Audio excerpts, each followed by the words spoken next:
A RADIUS server is used for centralized user authentication, authorization, and accounting in network environments. FreeRADIUS is an open-source RADIUS server software that can be installed and configured on an Ubuntu system to provide RADIUS server functionality. In this scenario, after user authentication, the RADIUS server will send instructions to the switch for assignment of the appropriate VLAN to the corresponding switch port. In this first of a two-part episode of Cisco Tech Talk, I'll begin the process of using RADIUS to assign a VLAN on a Cisco Business 350 switch port. Next.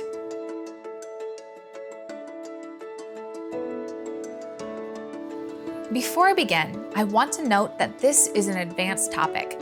It requires the ability to set up a RADIUS server using Ubuntu and FreeRADIUS. Cisco does not officially support the configuration of any third-party RADIUS server. These configurations are for demonstration purposes to show one way that RADIUS can be used with the CBS350 series switches.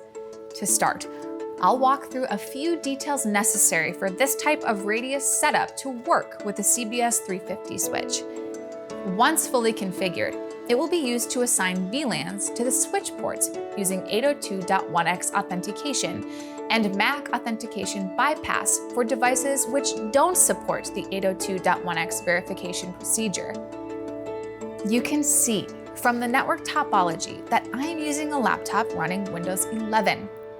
It is the 802.1x EAPOL client. EAPOL, Extensible Authentication Protocol over Local Area Network client, is a protocol that encapsulates and transports EAP packets over the local area network. It provides the necessary communication between the client and the authenticator for successful authentication and secure network access. This laptop is a supplicant port access entity, PAE, seeking access to network resources.